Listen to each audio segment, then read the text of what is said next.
This guest episode was recorded outdoors at Susan Crowder's home with Susan, her daughter Maizee, her granddaughter Jo, my wife Jordan, and my daughter Sophie. You'll hear background sounds and interruptions because this is real life.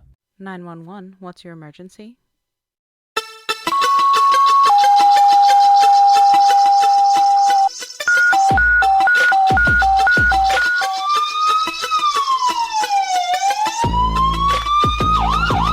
This is an extended, long-form conversation. You'll hear kids, popsicles, dogs, wind, laughter, crosstalk, and unfiltered first responder language. We kept it all in on purpose. It's messy, raw, and worth the ride. The following content is graphic, emotional, and includes dark humor that may not be suitable for all listeners. Discretion is advised. Explicit content included. These stories are based on real-life EMS and first responder experiences. The calls are real. The providers are real. Names and patient details have been changed to protect privacy. Episodes may include trauma, suicide, abuse, medical emergencies, mental health struggles, or things your HR department would definitely not approve of. Any advice, opinions, or discussion of medical procedures are based on personal experience and should never override your local protocols, medical direction, or training. Use your damn brain. Follow your guidelines and your local or agency protocols. Follow your training. And when in doubt, call med control. Most importantly, if you're struggling,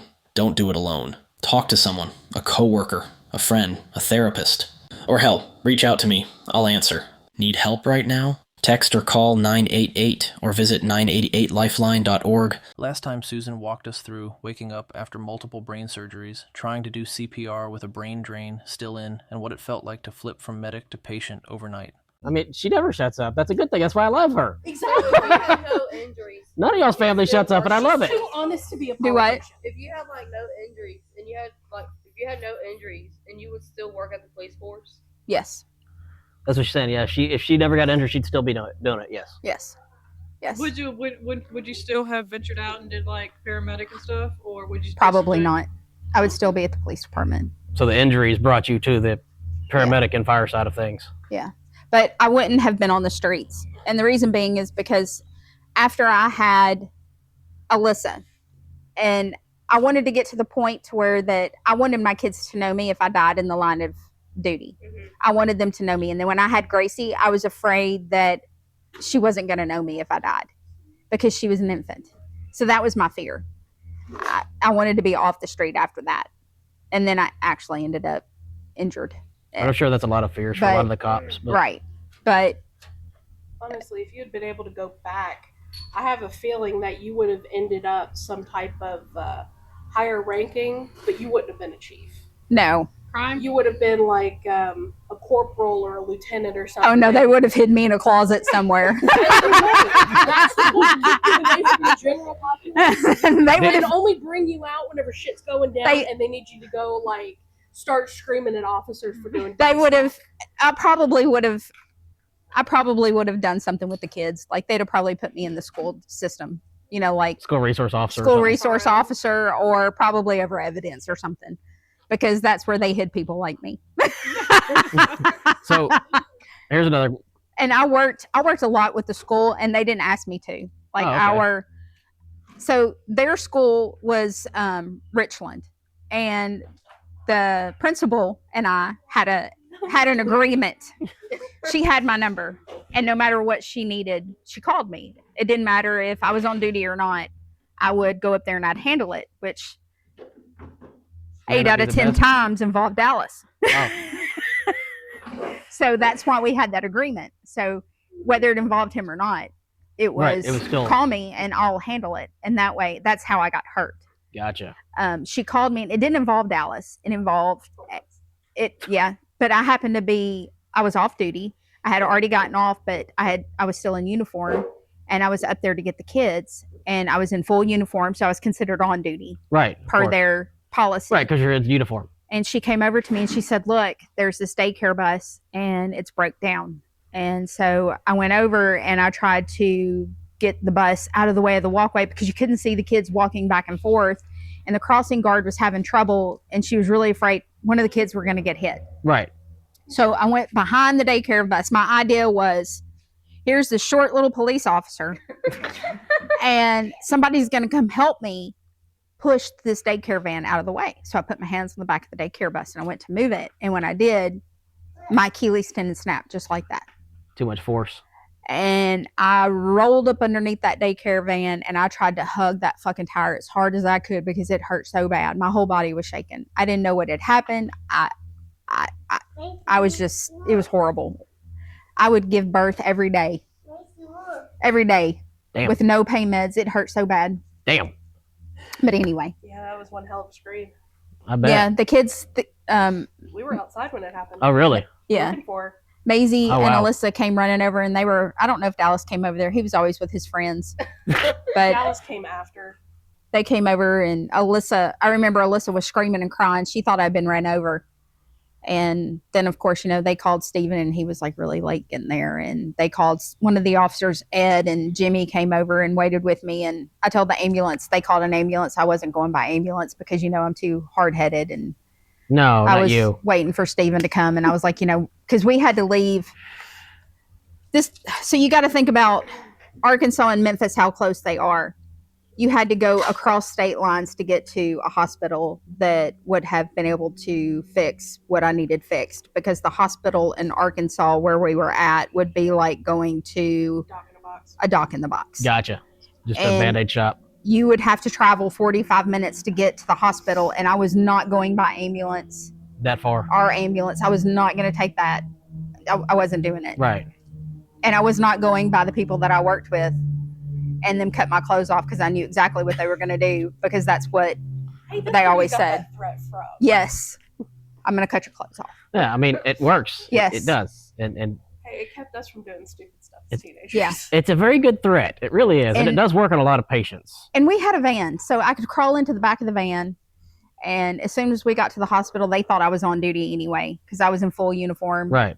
They put me in the back and they still fucked up my leg. But Yeah. anyway, I mean, I'm in the same boat right now, so hey. yeah. So if you could go back, oh, I already said that one. Hold on. Oh, no. So if you, I just said that. Where the fuck am I at? So, You're in Coden, Alabama. La La Land. I am. I'm just trying to read things and You do are things. about 4 miles away from the border of the Gulf of America. Lord. Let's see. You are 10 miles from international waters. What's- Okay, for the people that are That's what I was about to get. that are just Sorry, 3 starting out in miles. paramedic or in cop, what message would you tell them and once they just graduated for paramedic or the cop academy? Have For new Haven't- grads. have an end plan. You need to have a plan for the what ifs.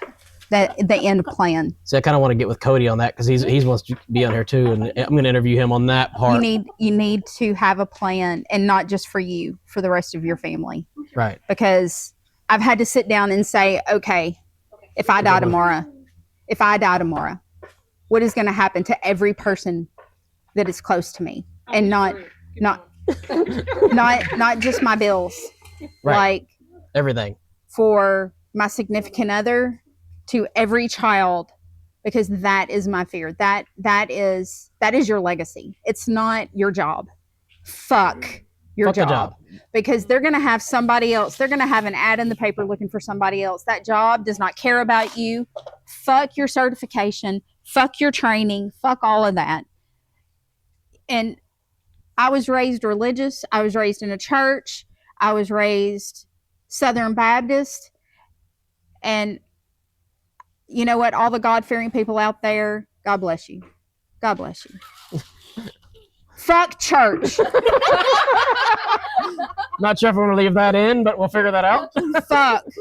Fuck all of the parameters that you have to live in and everything that they try to make you be, because that's not living. What living is taking care of your family and doing what you have to do to live your life. And if that means drinking alcohol and chewing tobacco and eating that mater sandwich when you're on a diet with that god awful bread and that mayonnaise and all them carbs, and as long as you ain't got the sugars, then you know what? Do it. I think it was me and you that talked about this before. Just do what makes you happy. I mean, Yes. that's the end goal But- is do what makes you happy. do what's going to provide for your family. Do what's going to Yes. be there for your family when you're not But there. the only thing in this world that is going to matter to me when I leave this world are my children and my grandchildren, and hopefully I get to see my great grandchildren. I probably will not get to see my great great grandchildren because my brain is just not going to make it. And if I do, then I won't remember them. But I have already outlived my body. My body has already said, "Fuck you, I'm out." I already need 2 knee replacements, and I haven't even hit 50 yet, and my brain has already exploded 3 times. Yeah. So and your abdomen. and my abdomen, I've already had total stomach surgeries, and I'm out. I've destroyed my body. You're like the bionic woman. People told me that I couldn't do it, and I said, "Fuck y'all, watch it." Your own body Hold my said beer. you can't Yeah. do it, and you said, "Fuck you too."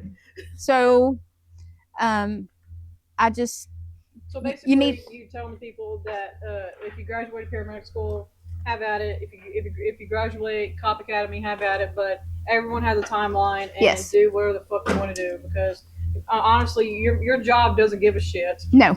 Your job posting will be in the company's website tomorrow or maybe that afternoon. Yeah, or it may be posted before that, because if you're an Yeah. employee like me, they're already looking for a better subject. Yeah. I mean, That's true. Yeah. and somebody that they can control, because I was not that controllable subject. So on that same note, what would you want other medics, cops, firefighters, especially the ones that are being forced out due to injuries, illnesses, all that, to know? I mean, what do you think they should know? Going pretty much from the beginning all the way to the end of your career type deal. Don't change yourself, but take care of your family. Find something else. Find a hobby. Huh? Find a hobby. Find a hobby. Find a hobby. Hit a tree. I told my oldest daughter, Maizee, when she got mad, take a bat and hit a tree. My other kids did That's why sports. you taught her that. And we always had bats around. Started off with me and her beating up a couch.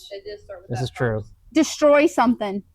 They used to let us destroy vehicles when I was growing up in school. They would let us go out. They would pull a old wrecked car up into the school, and if we did our quote unquote extra credit, we would go out with bats and whatever tools from shop, and they would let us destroy vehicles. And that was the best feeling ever, to destroy. That's just too much for the schools, but Yeah, I mean, now then that you sounds can't. fun. But Now it's a fire department activity. Well, this is true. now then they won't let you do shit. I No. mean, it's everybody wants to sue everybody, and okay, I'm not going to go off path. Well, no, again. it's a funny thing on that part. To get off subject for a second, on that part, I work, offshore, and I deal with a bunch of the foreign guys. The sad thing about that is a lot of this lawsuits that, I want to sue you type bullshit. It's literally just America. Really? Europe does not have that. They don't have billboards for lawyers everywhere. They don't have, the ambulance chasers. They don't have any of that bullshit. Watch your fingers. They do in India. They do in India, but not what I'm saying is it's mainly an American problem. Yeah. Don't get me wrong, there is other countries, but it was started in America and it will stay in America. But so on this one, what's your message to the ones still in the fight, still doing it to this day? Take care of yourself. Take care of yourself. Take care of yourself. Take care of your family, and make a will. You're gonna die soon. Yeah. The rest of the behind Keep it. I'm serious. Make sure you have a plan. Yeah. Make sure you take PTO. Make sure you make mental health days. Make sure. Yeah, take PTO. Maizee. Hey, I'm about to go on a week cruise and a week vacation. Like, Take your PTO. And- I literally just took 2 sick And days. the other thing is that we are the strong ones of the world. What was that song? We are the world. God Almighty, I don't even But- know. We are. I mean, military, public service. We are. We're the strong ones of the world. We're the ones willing to help take care of everybody else. So you have to take care of yourself. You have to teach others. You got to take care of yourself. You got to take care of your family, and And if you don't take care of yourself, you're gonna end up like us. You're gonna have strokes. You're gonna have injuries. You're yeah, gonna have, and what you're doing is we're gonna be The Last of Us, you Right. know, and we got to keep us strong. So you got to take care of yourself. Take your medicine. Take your blood thinners. Take your blood pressure medicines. The Take penis pills. Take your I hate people pills. The penis pills. Come on now. Go to the Penis doctor. pills. Yeah, I mean, you got to have sex. You got to fill them holes. You got to put your fingers in them holes. Even if there's more than one, even if there's more than two. Hold on to them bowling Agreed. balls. And you got to have an outlet. You got to have people to talk to. Even if it's platonic, you got to have somebody to talk to. Even sitting around and talking on podcasts and having a Right. good time. I mean, This is even fun. and one thing to note on that side of things is, I know Jordan here got jealous of a few of my partners on the truck, and I think that happens with a lot of first responder fields. You know, and The rule the wives need to have: if they're partners for more than 6 months, I will meet you. Other than that, I do not care what the hell your name is. but on that Do note, not add me on Facebook. You do not call me up. You do not say hi. I'm your husband's partner. I do not care. After 6 months, I will find out who you are, and that leave me alone. but as we said Unless you're before, Oh my god. what we said before They is, show up at your house and you say know, hi. And oh my And god, like do a not call my 25 minute husband at conversation. 12 o'clock at night and say, hey, girl, what the fuck? yes. but we have Yes. to create boundaries. You know, we do have the partners on the truck we trust. We do have the partners in the field that we, you know, trust and believe in, and we have to create that boundary between all of us, between the family and the work. You know, the work can't always go home with you because it does create more of a stressful environment. It does cause tension in the marriage. It does cause, you know, even if you're not married, your boyfriend, girlfriend, that would cause a shit ton more tension than that. And we deal with it. If you have a bad day, we know the moment you step in the door. You know, We know. Y'all do not have to say a word. Not a fucking word. Not a word. You can tell. The moment You the moment you get in the driveway, I'm like, oh fuck. And then the girls are like, what? Don't say a damn word. Yes. We're watching a movie. Don't look at me. Don't look at him. Just watch the movie. You can tell by the way that you close the door to Yeah. the car, by the way that you walk up the steps, by How the long it takes you to sit in the car before you get out of the car? If it takes you like a few seconds. Oh, it's a decent day. A few minutes. This would be like 50. how many times you drop your keys before you come in? Motherfucking piece of shit. God damn. Always fucking dog shit everywhere I step into. Yeah. Yes. Yeah, we know. I think that's why she misses my Ring doorbell. But Oh my God, yes. Yeah. I Wait. praise the first responders. I praise cops. I praise firefighters. I praise paramedics. I praise the people in the hospital. But oh my God, you'll also have to help the ones you are with. We deal with the shit too. The kids deal with the shit too. And We they're- deal with all of it, not just y'all. Okay, Yes. y'all are on the scene. Y'all are doing this shit. But we deal with the actor shit. Yes, and I that's agree. why y'all are in an episode that I made, so I And don't know which so- one that is, but So please, if you are in the first responder bullshit, have an outlet. It cannot be us. Yes. And there are some things I have to say, also being a significant other of that party too. Because I worked with Brian at the police department, and he's been in this for 23 years. He's been a cop for 23 years. Her new Shabu thing. Yeah, yeah, my boo thing for now. I don't see him going anywhere, Susan. No, I think you're stuck. We've been together for over a year now. Well, no, but that's what I'm saying. I think Yeah. you're stuck now. I don't think you're getting rid of this one. Brian, don't Yeah. worry about it, buddy. Yeah. He has really bad days, and I've noticed, and he doesn't have he has very limited outlets, but he feels like he's in a box and a triangle, and I'm like, don't say anything to Brian. Well, and the problem is I know, for instance, like me right now, injured, you know, I can't really walk, and I still get calls from work right now. People ask me for help, and you know, I love it. I love helping. You know, don't get me wrong, but at the same time, I have home stress. We all have home stress. Yes. Oh, I'm sorry. You're good.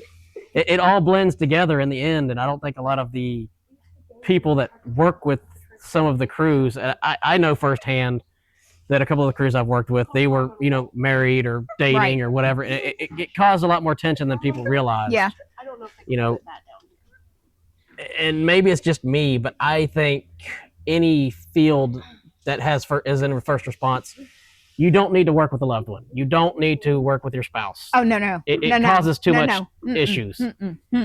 No, because And I've don't seen date your coworkers. I've seen things. Keep your penis in your pants at work. Yeah, I've seen things go awry. At Keep work. the holes closed at work.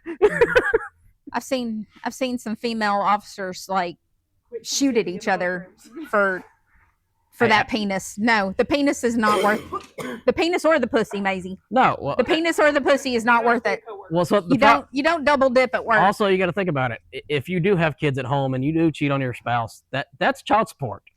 That's another issue you're causing later on with your own children. Oh my God, that's one rule we had. You cheat on me, you're taking the kids too. I like that. Yeah, she has all kinds of rules, but I do not meet the partner within 6 months. I could care less what the hell you look like, what the hell you do. I don't care. After 6 months, cool. I will totally meet you. And then if you cheat on me, she better be fucking worth it. And also, you are taking all the motherfucking kids and the dogs, and I will be out here by my lonesome in an apartment, and don't fucking call me. I like that. I like that. And then yes, with spouses and boyfriends and girlfriends, learn how to talk to each other. yeah, It's- okay, I understand y'all deal with it and y'all deal with the shit of the shit, but you still have to come home and we say, hey, how was it? Fine. Yeah, there's- Fine. that's one word. I mean, there's plenty of times Chris said, I don't want to talk about it, but then he will come and talk about it, but then like the next day, I'm like, okay, cool. But you have to learn Yep. how to express yourself, and you have to learn how to say, hey, yesterday was shit. Yes, you have to have a time frame.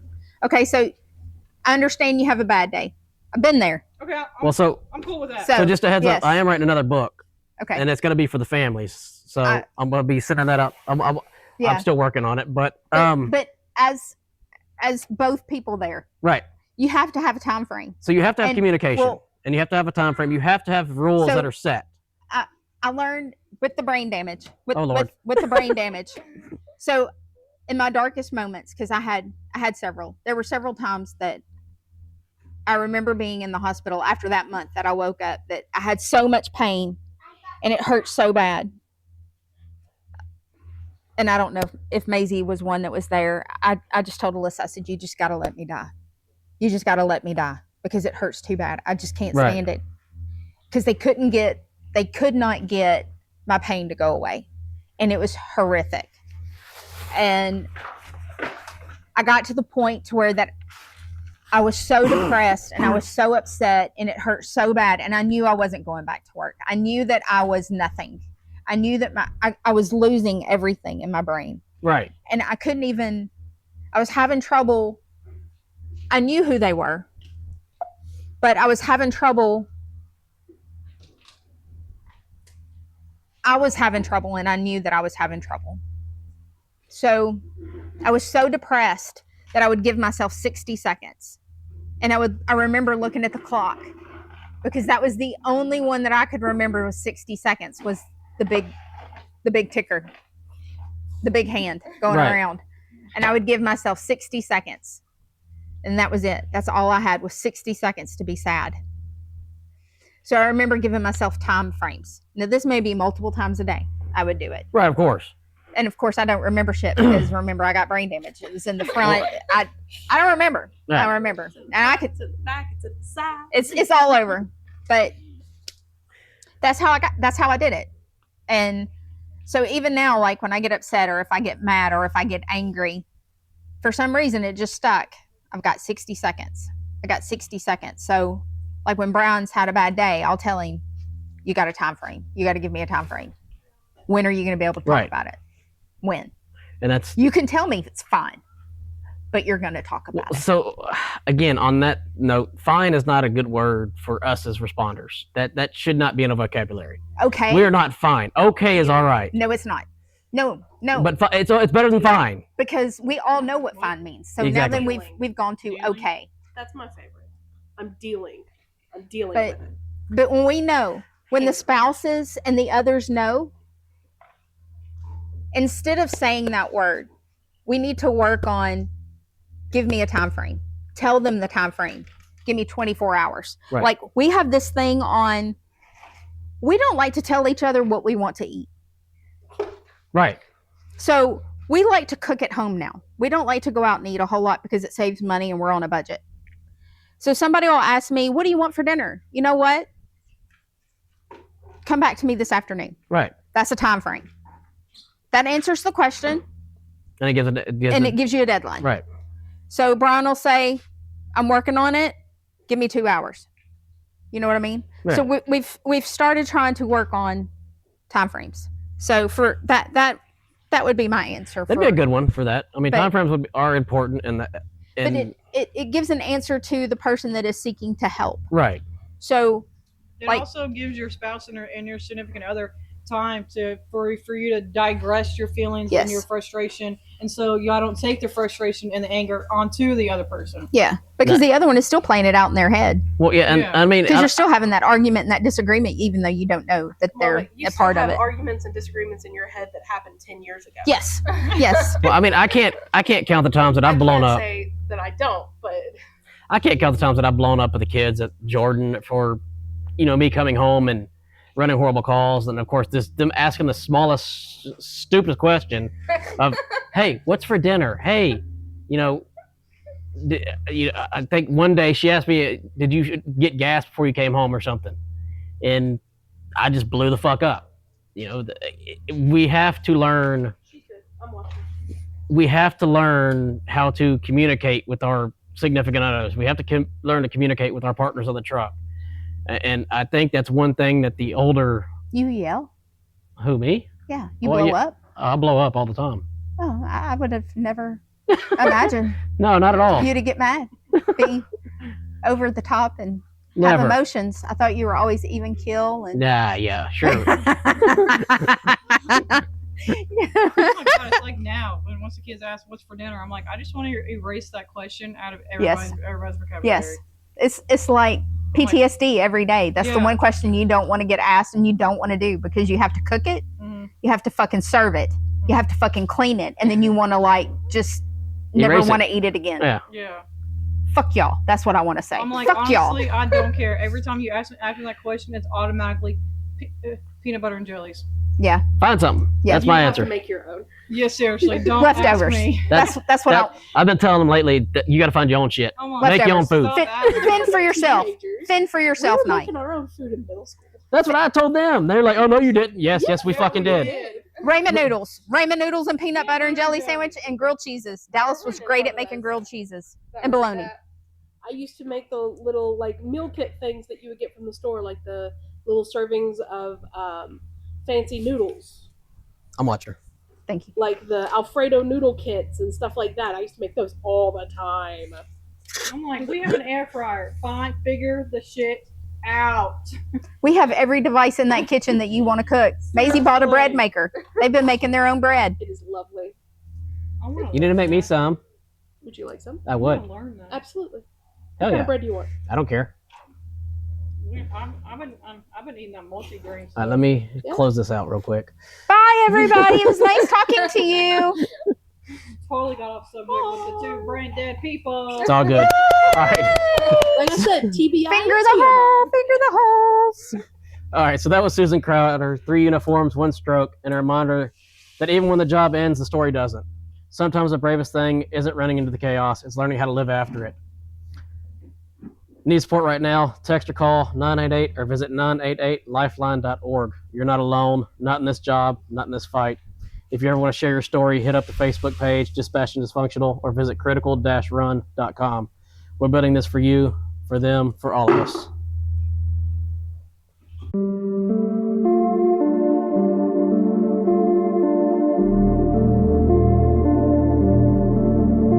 If you think it's too heavy to say it anyway. It beats a eulogy. You don't have to apologize for surviving however you can. You're not the reason things are heavy, you're the reason they're still moving. Need support right now? Text or call 988 or visit 988lifeline.org.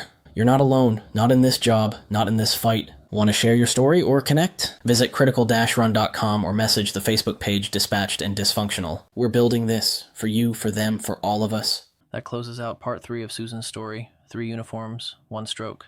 Thanks for sticking with us through this ride.